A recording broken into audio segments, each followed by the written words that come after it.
네, 경제판 돋보기 시간으로 이어가 보도록 하겠습니다. 최근 꿈틀대는 업종이 있습니다. 바로 의류 업종인데요. 오늘 관련된 이야기 함께 해보도록 하겠습니다. 훈훈한 주식의 김지훈 대표 모셨습니다. 안녕하십니까? 안녕하세요. 네, 오늘 의류주 이야기 해볼 텐데 최근 의류주가 지난주 금요일에 살짝 올랐다가 네. 어제는 또 약간 살짝 주춤했어요. 전반적인 흐름 어떻게 보시나요? 대표적인 경기 변동에 매우 민감한 산업이고요. 의료는 역시. 회복 속도로 치면 미국이 가장 빠르고요. 그다음에 회복의 정도, 크기로 봤을 때는 역시 중국의 압도적인 의류 소비의 가장 큰 비중을 차지하는 국가라고 볼 수 있는데요. 의류 업황은 지금 굉장히 여러 가지로 다양한 면으로 파편화되어 있습니다. K 라이센싱의 시대라고도 하는데요. 이미지를 소비하고 싶어하는 욕구, 가치 소비를 하고자 하는 MZ 세대에 딱 맞춰서 이 K 라이센싱이 대거 엄청나게 많아지고 있는 추세입니다. 대표적으로 역시 F&F의 MLB나 이제 디스커버리 같은 게 있겠고요. 더 네이처 홀딩스의 내셔널 지오픽이나 집 같은 게 있겠고, 그다음에 NFL 같은 브랜드도 있고요. 그다음에 코엘 패션의 피파, BBC 얼스 한 번쯤 다 들어보셨을 거예요. 그죠. 예. 그다음에 요새 또 테니스 많이 치니까 4대 메이저 테니스 대회 중에 국제 대회 중에 하나가 프랑스 오픈이거든요. 프랑스 오픈의 명칭이 롤랑 가로스거든요. 그 롤랑 가로스를 또 브랜드화해서 코엘 패션에서 또 내년에 런칭을 하고, 그다음에 SJ 그룹은 이제 항공기 관련된 브랜드인데 이제 페남, 예. 그리고 한세 MK가 NBA 이렇게 좀 다양한 브랜드를 유통해가지고 브랜드 관련된 사업을 하고 있고요. 그다음에 이제 소매 판매액은 미국이 가장 빠르게 회복되고 있는데 전년 대비 한 9% 증가한 683억 달러로 꾸준히 좀 증가 추세에 있고요. 그다음에 소매 의류 판매액 전체는 25.9억 달러로 전년 대비 한 3.5% 정도 증가를 했습니다. 근데 다만 이제 재고액이 전년 대비 21% 늘어난 732억 달러인데 이 재고 같은 경우는 하반기가 오히려 의류주의 성수기거든요. 그죠. 그래서 올해 지금 3분기, 4분기 또 미국 같은 경우는 또 기온이 낮아진다고 해요. 라니냐 현상 확률이 굉장히 높아가지고. 그래서 아마 의류 소비가 지금 상반기보다는 하반기에 오히려 더 늘어날 걸 보고 있고요. 중국은 회복 속도는 굉장히 느립니다. 근데 다만 중국은 온라인에서 지금 1,107억 위안, 그러니까 온라인에서 약 10% 가까이 성장이 나오고 있거든요. 그래서 6월 달부터 그 코로나 봉쇄 조치 조금 완화됐고 지금 본격적으로 완전히 나오고 있잖아요. 제로 코로나 그 봉쇄 완화 정책이 계속 얘기가 나오면서 그러면 이제 조금 중국에서도 성장이 나올 거라고 보고 있어요. 국내 같은 경우는 백화점 대형마트 가보시면 이제 등교, 출근, 외출, 모임 등 각종 이제 트래픽이 증가함에 따라 백화점 내 모든 명품, 정장, 캐주얼, 아웃도어, 그다음에 골프 의류, 애슐레저까지 모든 매출이 다 증가하고 있다고 해요, 지금. 그렇다면 주가도 좀 움직였나요? 주가가 굉장히 업종별로 좀 많이 차별화가 된 것 그죠. 같아요. 네, 상당히 차별화된 것 같은데 좀 더 이제 추가적으로 요거까지만 마저 설명드리면 전반적으로 패션 업체가 침체에도 불구하고 10% 넘게 연평균 성장이 나오는 게 압도적으로 스포츠웨어 시장이고요. 스포츠웨어는 전체 그 매출이 한 7조 규모까지 커지고 있습니다. 그래서 2025년까지 10%까지 이상 커질 거라고 보고 있고 중국과 더불어서 미국, 그다음에 유럽, 우리나라까지 다 포함해서 가장 빠른 수준을 커지고 있고 그다음에 이제 운동복하고 출근복의 경계가 없어지는 워크레저라 그래가지고 출근 시 갇혀 입는 비즈니스웨어에다가 스타일리시한 운동복까지 합쳐지는 애슐레저가 결합된 이런 옷이 유행한다고 맞아요. 하거든요. 네. 그리고 또 요새 MZ세대는 이제 골프가 좀 비싸니까 테니스 많이 쳐가지고 테니스 옷이 굉장히 패션 아이템으로 굉장히 부각을 받나 봐요. 그래서 이 테니스에 대한 의류 회사들의 굉장히 공격적인 투자가 이루어지고 있다. 그런 게 좀 특징적으로 말씀드릴 수 있을 것 같습니다. 네, 그렇다면 일단 주가 수준을 봐야 될 텐데 네. 사실 시장이 안 갈 때는 안 갈 수밖에 없었고 맞습니다. 네. 전반적인 수익의 현황은 어떻습니까? 코스닥 지수 지금 최근에 아주 좋죠. 그래서 그죠. 지수가 굉장히 좀 빠르게 좀 올라오고 있습니다. 그래서 네. 그렇다고 또 추세가 딱 반전됐다고 보기는 어려워요. 맞아요. 왜냐하면 10일 날 이제 또 중요한 10월 달 물가지수 발표도 있고요. 그다음에 공화당이 우세할 거로 예측은 하지만 또 나와봐야지 아는 거기 때문에 중간 선거도 있고 요 중간 선거랑 10월 달 CPI 지수가 넘어가면 조금 큰 이슈는 없을 것 같아요. 그럼 좀 더 실적의 모멘텀이 맞춰질 거라 보고 말씀 주신 대로 코스피 지수가 한 6% 넘게 상승했고 코스닥 지수가 0.3% 정도 상승했는데 섬유 의류업체 한 달간 뭐 상위 한 20개 업체 평균 내보면 한 0.1% 정도 수준이라서 그렇게 뭐 좋지는 않았습니다. 근데 이제 상승률 1위에 뭐 더네이처홀딩스 같은 경우 15% 가까이 상승이 나왔고요. 그다음에 영업무역 같은 경우는 또 의류 OEM 회사인데 12% 성장이 나왔고 3위 DI동일 같은 경우도 한 11% 가까이 상승률을 보여줬습니다. 근데 반면에 이제 요가복하는 잭시믹스 아시죠? 그렇죠. 네, 네. 브랜드엑스 코퍼레이션 같은 경우는 또 반대로 15% 하락이 나왔고요. 그다음에 뭐 감성 코퍼레이션 이거는 또 이런 소위 말하는 캠핑 의류 만드는 회사거든요. 여기 또 마이너스 14% 하락이 나왔고. 그래서 굉장히 업종 내 좀 차별화가 심화되고 있는 것 같습니다. 네, 일단 뭐 스포츠웨어 같은 경우에는 사실 코로나 때 워낙 또 네. 수요가 좋았기 때문에 그 네. 기저 효과도 분명히 있을 테고 맞습니다. 네. 어제 보니까는 신세계 인터내셔널 실적 나왔던데 네. 정말 좋더라고요. 나왔습니다. 네네. 그리고 또 겨울은 성수기지 않습니까? 마진이 많이 남기 때문에 네네. 그에 대한 또 기대감도 높을 텐데 실적 현황은 어떻습니까? 네, 말씀 주신 대로 신세계 인터내셔널부터 그러니까요. 먼저 말씀드리면 실적이 매출은 전년 동기에 한 11% 증가 3,875억을 기록했고요. 영업이익은 71% 증가한 242억을 기록했습니다. 아까 모두의 의류업종 전반적으로 말씀드린 하나 빼놓은 부분이 역시 명품 시장의 성장인데요. 그러니까요. 명품 좋아하시죠? 뭐 명품 다 좋아하죠. 네, 싫어할 수는 없죠. 특히나 신세계 인터내셔널 네. 같은 경우에는 뭐 MZ 세대들이 맞습니다. 되게 네. 좋아하는 명품을 공략을 해서 네. 그 매출이 늘어날 것이다라는 기대감이 1분기부터 나왔고 이제 점점 숫자로 또 나오는 것 같아요. 네. 신세계 인터내셔널 이 명품 그 유통의 아주 강자거든요. 절대 그죠. 강자라고 할 수 네. 있는데요. 경기 침체에도 수입 럭셔리 브랜드는 계속 수요가 올라가고 있고요. 3분기 누적으로만 960억의 이 명품 관련된 브랜드로 매출이 나오고 있습니다.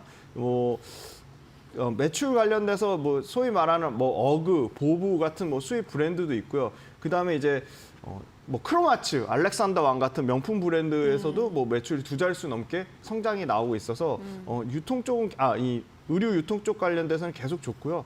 그다음에 패션 부분 전체적으로는 이제 그 전년 대비해서 한 15% 가까이 성장이 나왔다. 그리고 니치 마켓 향수를 또 공략해가지고 향수 또 시장에서도 전년 대비 한 15% 가까이 성장이 나와서 이 신세계 인터내셔널 의류만 하는 게 아니고 의류, 생활용품, 뭐 향수, 그다음에 소위 말하는 이제 자체 패션 브랜드, 화장품까지 하는데 이게 고르게 다 성장이 나왔습니다. 그다음에 이제 대표적인 의류 회사가 역시 F&F인데요. F&F도 3분기 매출 달에서 34% 늘어난 4,417억을 기록했고 영업이익 45% 늘어난 1,384억을 기록하면서 F&F도 매 분기 사상 최대 실적을 기록하고 있고요. MLB 하나만 중국에서 지금 매출이 64% 급증한 2,000억대 넘는 매출을 기록했습니다. 온라인과 오프라인 모두 고르게 온라인에서 30% 넘는 성장, 오프라인에서 60% 넘는 성장을 보여줬습니다. 그렇다면 F&F는 사실 근데 중국발로 이제 좀 올라오긴 했는데 네. 중국에 대한 우려감도 있는 건 사실이거든요. 네. 그 부분은 어떻게 보세요? 그러니까 우려감이 있는데도 어떻게 이렇게 그 오프라인 매장이 늘어나는지 모르겠어요. 그죠. 오프라인 매장이 지금 10월 말 기준으로 817개거든요. 그러니까 회사에서 예측한 거는 뭐 물론 그런 코로나 부분은 감안해서 연간으로 800개 매장을 예상을 했는데 지금 이미 3분기에 817개가 이제 매장이 나와 있고 그리고 전체적으로는 올해 연간으로는 한 850개까지는 충분히 가능할 거라고 보고 있거든요. 네. 그래서 이게 결국은 브랜드력인 것 같아요. 그러니까 브랜드력이 F&F 관련돼서 그 온라인 관련돼서 아까 35% 정도 성장이 나온다고 했는데 이 F&F 김창수 이 회장님이 엄청난 경영자라고 보고 있어요. 거의 LG 생활관광 과거 15배 올렸던 차석영 부회장급의 이분은 전문 경영인도 아니죠. 오너인데도 엄청나게 이 디지털 마케팅 온라인에 굉장히 중점을 두고 있고요. 온라인으로 굉장히 빠르게 매출을 벌크업 하려고 하고 있고 MLB 브랜드 자체가 원래 40위권 바뀐데 2022년에 18위까지 올라왔고요. 내년엔 7위까지. 그러니까 스포츠 이 브랜드에서는 스포츠 브랜드 아까 말씀드린 스포츠웨어 시장이 워낙 확대가 되고 Z세대가 중국의 Z세대 워낙 브랜드 인지도를 중요하게 생각하고 그리고 스트릿 패션을 선호하는데 스트릿 패션에 딱 맞는 브랜드가 이 MLB가 아닐까. 그러니까 이게 중국 어린 세대들이 선호하는 브랜드에 딱 잘 맞아서 브랜드 가치도 계속 올라가고 있고 소위 말하는 오프라인 매장도 코로나 봉쇄 정책에도 불구하고 중국 1선 도시나 2선 도시 같이 규제가 심한 지역보다 3, 4선 도시로 나눠서 공략을 해서 그 부분이 좀 그 좋은 긍정적인 영향을 미친 것 같고 그다음에 또 재미난 게 3년 만에 LG 성황건강이나 아모레퍼시픽이 중국 진출해서 1조 달성한 거를 더 빠르게 좀 앞당겨서 중국 MLB 매출이 올해 연간으로 1조 3천억까지 나올 것으로 보고 있어서 중국 매출의 성장성은 정말 길게 봤을 때는 2027년까지 연평균 42%의 성장을 예상하고 있습니다. 정말 어마어마하네요. 네네. 그죠. 이렇게 시장을 사실 공략하고 그 안에서 점유율을 높여간다는 건 쉬운 일은 아니거든요. 네, 맞습니다. 그런데 네. 어쨌든 간에 FNF가 하고 있고 그렇다면은 지금 FNF를 봐야 될 때인지 네. 저희가 굿모닝 세븐 지난주에만 두 분의 전문가께서 지금 FNF 봐야 된다라는 이야기를 해주셨거든요. 네. 그러고 나서 주가가 좀 실제로 오르긴 했어요. 뭐 어제 좀 네네. 빠지긴 했지만은 네네. FNF 지금 봐야 될지 아니면 또 다른 종목을 보시는 게 있는 건지 궁금합니다. 일단 뭐 의류 업체 중에 압도적으로 성장이 나오는 게 FNF이기 때문에 탑픽으로 볼 수밖에 없고요. 대표님의 네, 탑픽인가요? 저도 탑픽으로 볼 수밖에 없고 다른 분도 그만큼 추천한다는 거는 보는 눈은 똑같거든요. 그죠. 좋은 기업은 네, 있으니까. 그만큼 좋은 기업이라는 거고 사실 최근에 말씀 주신 대로 조금 오르긴 했어요. 한번 전체적인 긴 흐름을 보면 네, 지난주 금요일에 한 7% 정도 올랐던 네. 것 같아요. 그죠? 왜냐하면 그때 이제 실적 그때 나온 근방이라서 좀 오르긴 했는데 맞아요. 네. 연간으로 보면 여전히 고점 대비로 한 26% 정도 빠진 정도 수준이에요. 그래서 저는 이게 굉장히 좀 어떻게 보면 의류주 자체적으로 소외를 받아서 만약에 이게 업종이 사실 성장주에 엮였으면 네. 이렇게까지 뭐 오르지도 않고 정말 찔끔찔끔 계속 뭐 15만 원 후반에서 14만 원 언더 이 14만 원, 15만 원에 정말 장기간 동안 소위 말하는 2022년 2월 달부터 약 9개월을 박스권을 갈 이유가 없거든요, 사실. 그래서 사실 의류주가 너무 주목을 못 받고 완전 소외되어 있는 업종 중에 하나이기 때문에 저는 FNF가 독단적으로 가기에는 좀 사실 많이 버겁고 전반적으로 영업무역이라든지 한세실업, 뭐 아까 말씀 주신 또 필라홀딩스 그런 회사들이 같이 신세계 인터내셔널 같이 가져야 된다.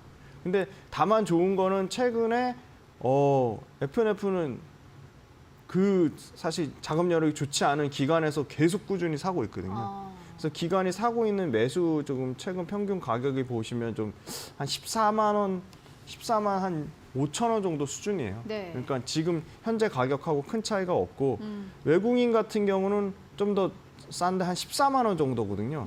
그러니까 저는 지금 가격에서도 충분히 상승 여력이 있다고 보고 있고요. 1차 목표가는 한 전고점을 다시 한번 시도하지 않을까.